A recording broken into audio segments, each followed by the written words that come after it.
Confused by finances, investing, estate and retirement planning? Well, I went to school so you don't have to. Welcome to Finances and with Kathy and Jennifer. Welcome to Finances and Holiday Spending. I'm Jennifer and I'm here with Kathy. And this week we are actually recording in the same room, in the same state. Yay! I am visiting this weekend for a wedding. So we thought this would be a perfect opportunity to record together. So glad that you're here. It's very exciting. This week, my mother-in-law asked me what I wanted for Christmas. And my response was, I haven't even thought about it yet. Why would you? But that did make us start thinking about planning for spending during the holiday season. And that's what we're going to talk about today. Some of the most basic things is setting limits. So trying to come up with a plan and sticking to it. This is one of the most perfect times to also start cutting back on certain things. So for example, if you go out to eat or you're having a coffee or something daily, maybe this is when you say, I'm going to go ahead and put that on pause and save that money and put that towards whatever goal you have for your holiday spending. Because what you really don't want to do is to cave in and use a credit card because you feel like, oh, I have to buy this thing or I didn't have enough money. Really come up with a dollar limit and try to stick with that. When you create that dollar amount, then you want to focus on that amount that you're spending and not the thing that you want to buy. So don't get one thing stuck in your mind, like I really want to get somebody a sweater. Instead, keep reminding yourself that you have this dollar limit and focus on that instead of a specific gift. And then if you find the sweater, then you've gotten what you want, but maybe you don't. Maybe you're not finding that thing. Keep a list for the people that you want to buy for and buy what is on the list that you have planned for them. Cookies or homemade food is also perfect for people outside of your family, or if you have more than 5 people outside of your family that you're buying for, or if you have coworkers that you're buying for, anybody who you might not get a very specific gift for who isn't on your list, making something homemade is a great option. And I've had some terrific food given to me over the holiday season and ended up getting the recipes from it because it was so delicious. But the fact is, all you're really doing when you're giving a gift to someone like that, maybe a coworker or a neighbor, is you're just trying to say, I'm thinking of you. You're not trying to say, oh, I'm going to spend a lot of money on you. And with that, you're not trying to compete with people. What you're trying to do is to get them something to say that they're special to you. And really that's what, making something for somebody really says. Now, maybe you don't bake and you're thinking this is silly, I'm not going to do that. But you can still find something that you can get for them that's not extravagant to give to those people. You can also search online for coupon codes and coupons to buy things in the store. So again, do your research before buying and look for those sales, look for those coupon codes, and also plan ahead to make sure that you have enough time to get certain things. I know there have been years past where I went to Etsy to look for gifts. I did it too last minute. And so they have to be personalized and you have to have time for the people to make them and for them to ship them to you. It is a good idea to start planning early. Which is, of course, what your mother-in-law is doing, right? She's trying to figure out what she can do for you and still get you that thing that you want for the holidays. That's pretty nice. Don't forget that you can give your gift of time. You can volunteer, you can make a meal, you can babysit, you can spend time with your family. You can do that with someone as well. So if there's somebody special that you can spend some time with when you're doing those things and be able to volunteer or share those items, I think that's a wonderful way to spend your holidays, right? Mm-hmm. You could also consider starting a holiday savings account to help you start putting away money for the holiday season. And if you do want to do that, you could even start now and start saving for next year. And so if you do that, then you will have spent 18 months planning and you'll be able to come up with more meaningful gifts. I know that there are certain banks that will do this for you. They have something called a Christmas Club account, which is something that my mom used to do for many, many years. Mm-hmm. Some of them will even have it taken right out of your paycheck, a certain amount that you choose that goes into this account every month. And then when it gets towards the holiday season, you can start withdrawing from that to make sure that you have money for the season. Yeah. And, don't overlook that some places still do layaway as well, where you can go and make a small down payment on it, something they're going to hold on to it for you and you're going to continue to make payments. But that's still another way of getting that item if you're interested in that. Be sure and buy for the person, know what they love. For example, if you have someone who loves cooking or auto mechanics or something like that. Be specific in what you're buying. Maybe if you're going to buy them a nice gift, make it something that they've really been looking forward to that has to do with their hobby or their additional love that they can spend more time on. That just becomes a more meaningful gift. And with that made me think about like drawing names for gifts instead of buying for everybody, because I know if we have a big family, I kind of sometimes think that I need to buy everybody the same type of gift. And so everybody just kind of gets their dollar amount and their gift, and it doesn't always end up being as meaningful. So if you were to draw names in your big family, and then you can focus on that one person and getting them something that they really like and is unique to them. You know what? Don't overlook what started all of this is ask somebody what they're interested in getting this year, because that might change. I mean, they might be getting a new home, they might be getting a new pet, they might be getting a new baby, any of those types of things. And that way you would be able to help them with what it is they really need, not just that you spent $20 on them or whatever your amount is. Spend some time in research. I mean, if you're going to go buy a great whisk because the cook really loves whisks, then spend a little bit of your time and research and make sure that you're getting the best product, not just the best price. Because if you give somebody something and it falls apart or it fails or that wasn't your intent and you were trying to give them something meaningful, spend some time and make sure you're getting the best one that you can of whatever it is. You can always shop online. There is less temptation to spend if you're not around sales and the whole shopping atmosphere. There aren't as many things that are right out in front of you. And so you can be a little bit more focused. You can search specifically for things that you want if you're shopping online. You can avoid the crowds. I know that I do a lot more shopping online now. And the reality is for me, when I go actually into a store to go shopping, I end up spending money on me because there's a thing I like. And there's nothing wrong with that as long as there's been some budgeting for it, right? But yeah, it's very tempting to spend or even overspend, even if you're not spending on yourself, to overspend on people because they would also like this and they would also like that and they really need this. There's some danger in heading into the store as well. Like Kathy said, I know that I end up spending money on myself during the holiday season because there are all these amazing deals. And so it does make sense a lot of times if you need something that it's a good time for you to buy it for yourself too. But if you do want to do that, plan and budget for it because you know that you're going to be spending that extra money. Let's face it, clothes and things like that are going to be on sale. Sadly, holiday shopping is starting right now. So, I mean, you have the opportunity to start, if you're interested in clothes that you need for the winter time, that's something you can definitely start on. Mm-hmm. You might want to consider paying with cash. That way, once it's gone, it's gone. You could do, I don't know if you've heard of like the envelope system where you have a specific envelope with, it could be each person's name on it. And you put whatever amount of money you're going to spend on that person in that envelope, and then once it's gone, and not to spend more on that. I like that idea. That's a good one. You have the opportunity to sometimes have stores wrap things for you for free. Take advantage of that because that's one less thing you have to purchase and less of your time that you're taking on this. But please don't pay someone to wrap your gifts. Make sure that you have the materials that you're going to need for wrapping if that's the case. I know that the mall near me, that they will sometimes offer that if you bring the gifts to them, they'll wrap them. Now, you're going to leave your gifts because they're not going to wrap them while you're standing there, but you can leave your things and come pick them up later. And that's another money savings idea. They do that for free? They have done that for free, yes.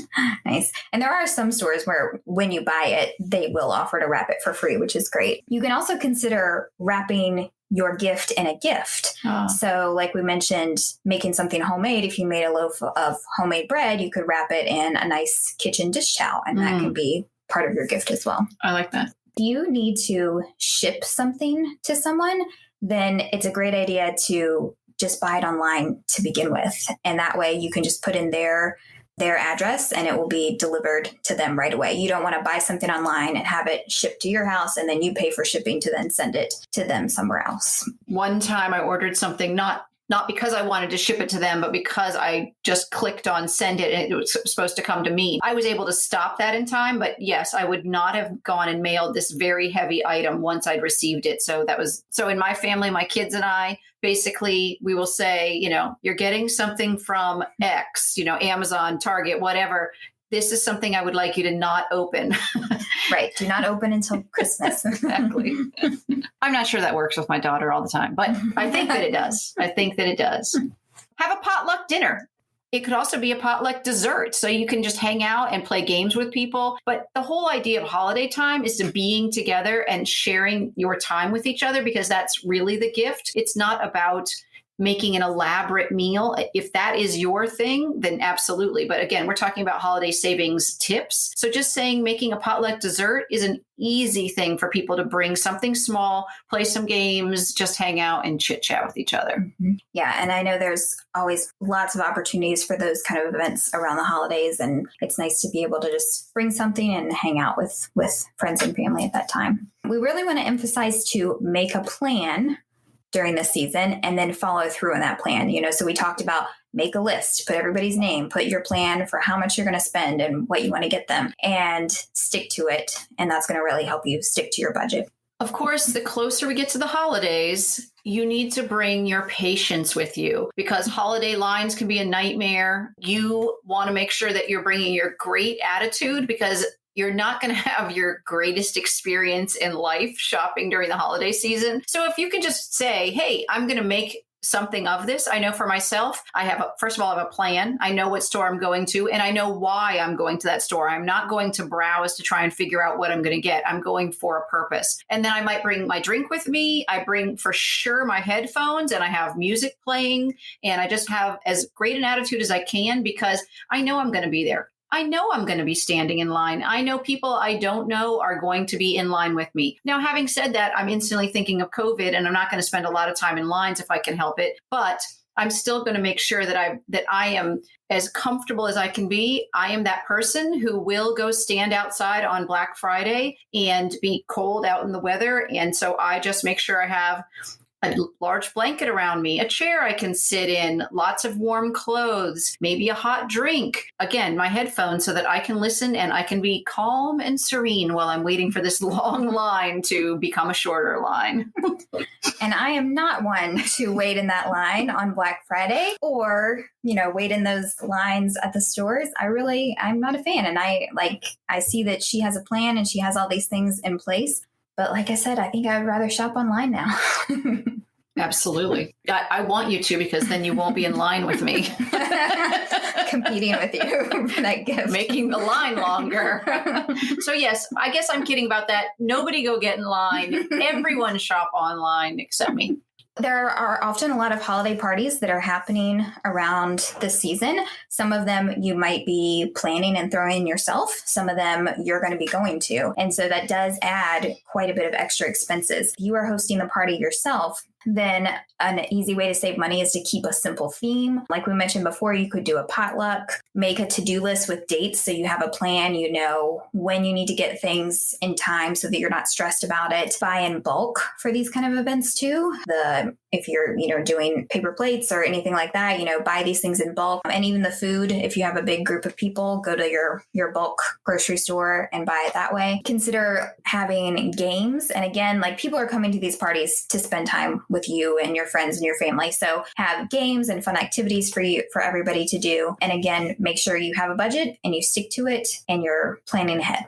I mean, you have to plan ahead, because there is nothing less exciting than being the morning of your party and realizing you're missing things because your cranky level goes off the charts. You're supposed to be enjoying this as much as anybody else. We used to have a holiday party every year. We called it a holiday shopping brunch. You would just stop in from like 10 to 12 or 1, have some breakfast with us, and then head off and go do your shopping. It was a drop-in event. It was a lot of fun. It got bigger every year. So people seemed to really enjoy it, but it was very low key. We had breakfast food. We had, fun times for people to just sit around and talk to each other. You can do this fairly inexpensively if you want to. Mm-hmm. And again, that's if you're planning your own party. Just remember too that you're often invited to a lot of parties at this time. You might be asked to bring something to the potluck, or you might be asked to make cookies or whatever it is. Mm-hmm.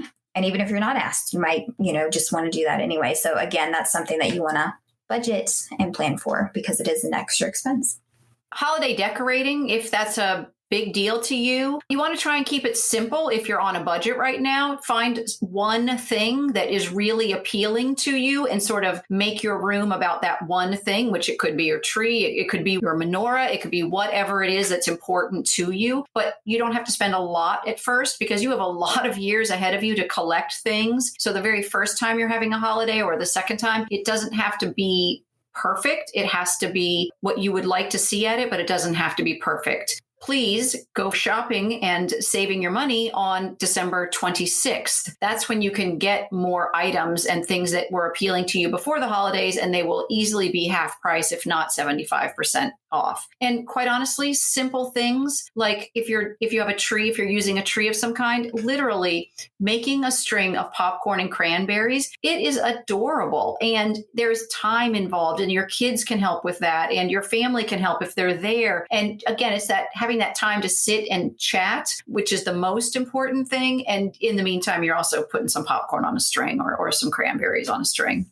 Yeah, that is one of my favorite things, getting discount clearance holiday decorations and wrapping paper and bows and ribbon after Christmas every year. And then it's always a surprise the next year when I take it out and I see this wrapping paper that, oh, I remember buying this. I loved it, but I haven't used it yet. So I'd forgotten about it. It's exciting. I'm going to tell you, I have the exact same thing. I will buy Christmas gifts after the holidays, and I will put them in the spot where my Christmas gifts go. And the wrapping paper and stuff, I have the exact same experience. Like, oh, this paper is so beautiful. I mean, I haven't looked at it in a year, but it's quite beautiful. And I was right to buy that. Mm-hmm. So we mentioned creating a holiday savings plan. And so we have just a few more tips to help you stick to that plan or to actually save money for that.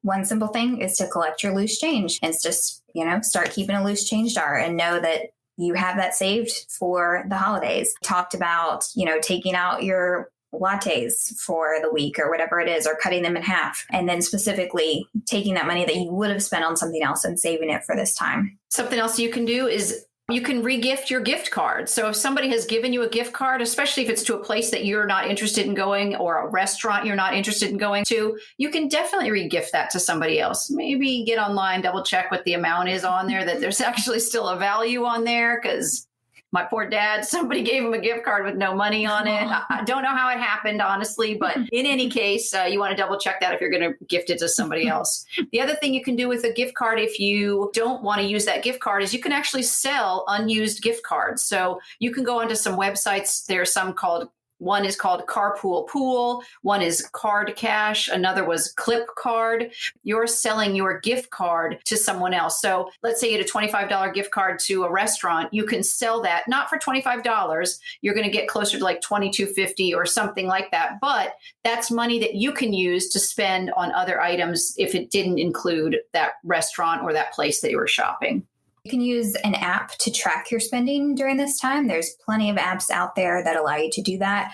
One of my favorites that I've used for budgeting over the years is called Every Dollar. And it's just really easy to set your budget amount for your holiday savings and then enter as you buy things. So you know exactly how much you've spent and how much is in your budget that you have left. If you're going to use a credit card because you've budgeted to spend with your credit card, this is the perfect time to make sure that you're using the credit card that has points available to it, so that as you're spending as part of your budget again, but you can earn points towards other things and be able to redeem those elsewhere as well, especially if you're going to do holiday travel. And you could also consider using those points and those rewards to buy things for yourself. Like we talked about budgeting for yourself. So you could say, okay, well, I'm going to rack up some rewards and then I'll use that money to get myself some. True. So if you're traveling for the holidays, there are tons of expenses that come along with that. If you're flying, there are plenty of fare tracking websites that you can look into that can alert you when there's a lower fare for where you want to go. There's also plenty of websites where you have like a calendar of days that you can choose from, and they tell you the different prices. So that way you can avoid the busiest days or the most expensive days for travel. And if you have that flexibility, that's a great tool to use. I like that idea. I know for myself, when I book on Kayak and Google, those types of things, it will literally say, hey, are you flexible on your dates? Because it already sees that there's something a little cheaper before or after. Sometimes you're not, but if you have any of that flexibility, that's a great idea. You can also check for business class fares. Sometimes you can get upgrades. Upgrades, or even you can just get lower fares because they're selling out in their regular. So maybe it's not going to be the cheapest, but if it's only a few dollars more and that's something that you want to not be sitting in the back of the plane with everybody else, that you're willing to spend that little bit more, it's worth at least looking into it to see how much they are. You could also consider trying a travel agent, and that is their job. They might be able to help you get better deals during this time. You can also do like package deals. So if you're going somewhere, not just to, mom and dad's house, but you're going to go on some kind of a vacation or travel, look at what kind of vacation package deals are available, because they love for you to come over the holidays because that's not as busy a time for them. So you'll be able to see what other kinds of things they're willing to throw in free. I'm going to be honest. It also said cruising is really cheap at this time of year, but I'm going to ask you to hold off on cruising right now. Good advice. You could also consider traveling on Dead Week, so the week between Christmas and New Year's, and hopefully be able to find some good deals then. You might not actually be with your family on Christmas Day or New Year's Day, but if just spending time with them, because cost is a factor, that's a terrific time to actually go and come back. Yeah. And like we mentioned before, you can redeem your cashback rewards. You can use that for travel. Knowing that you're traveling, you're going to be earning a lot more rewards as well. Also, I know that airline flights, if you don't actually bring a bag with you, in other words, you get everything in a backpack, the fare is even less because you're not having to put a bag overhead. So again, how long are you going to be gone? Can you wash the same thing over and over if you're visiting somebody? So it's something to consider, and the fare is going to be cheaper for you. Yeah, I have to say there was one time a couple of years ago when I didn't get a bag and I only had a backpack and I packed super light. And I loved it. Like, I loved not having so much stuff with me and going through the airports with just throwing a light backpack on. And it made things a lot easier. Yeah, if you're not staying for a super long time, you don't need a ton of stuff. That is a really nice way to go. You can also consider taking the train instead of flying. Sometimes it might be cheaper. It's not always cheaper to take a train. That is an option. Honestly, I'm not a big fan of the train and I've had some bad train experiences. So I would not recommend taking the train if you want to get there on time. So time has never been a problem with me taking the train. I have not experienced being delayed because of that. Again, whether you want to travel on the train or airplane, that's going to be a personal choice during this time, obviously. But what I like about getting on the train is being able to get a seat in the dining area or a seat with a table. And again, we bring games. It just makes it, again, more part of the whole experience by being able to be on the train versus being in an airplane, which is going to not be the same experience as being on the train. But if you get there late, that's also part of your experience, and it might not be the experience you want. Yeah.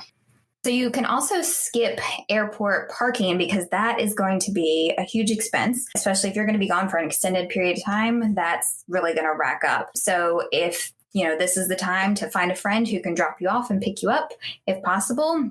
There's also hotels near airports often allow you to park there for free or for a small fee, and then you can take their shuttle. I know a friend also told me about hotels near airports that if you just spend one night there, then they let you park your car there for free for your whole trip. So if that makes sense and is part of your plans to spend a night at a hotel near the airport, then that could be something you could look into too. We've definitely done that. We've driven to the airport that's over an hour away, spent $15 to park at the hotel, and then the hotel shuttle would take us to the airport and of course take us back again. So it was well worth the cost of having it there for a week. Yeah, we've taken advantage of that. Yeah. So $15 instead of over $100. For sure. It's a good deal. For sure. Another travel expense you might have if you have pets, then you are going to be potentially paying a lot to board your pet. I know this is something that we have a dog, and it's something that we absolutely hate paying and hate having to do. But Kathy just told me about a website that now I want to investigate called rover.com, where pet owners help other pet owners. So how does that work? You sign up for it. You say what kind of pet you have. Is it a small dog, cats, whatever? You list what you have. And then you are also putting in your address, and they're going to hook you up with other people with similar animals if you say you want the same thing. So if you want only small dogs, then you would list that as part of your requirements. And then you just make connections with other pet owners and just be willing to take care of their pet. It doesn't have to be at your home. It could be at their home. I mean, whatever you guys figure out. But in that way, you're really just finding somebody else that you can hook up with that will help share the burden of taking care of your pet while you're gone. And then they're going to do the same thing. You will be doing that for them while they're gone. Yeah, that's awesome. And it would be a huge, huge money saver. So I'm going to look into that. Luckily, I have cats, so they can just take care of themselves. That is lucky.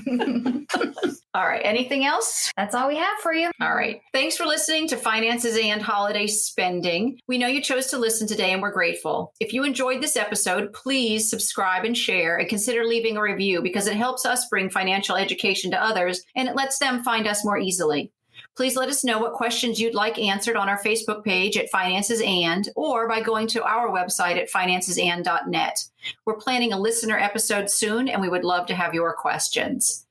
You can now find infographics on these topics on our website and right here in the show notes.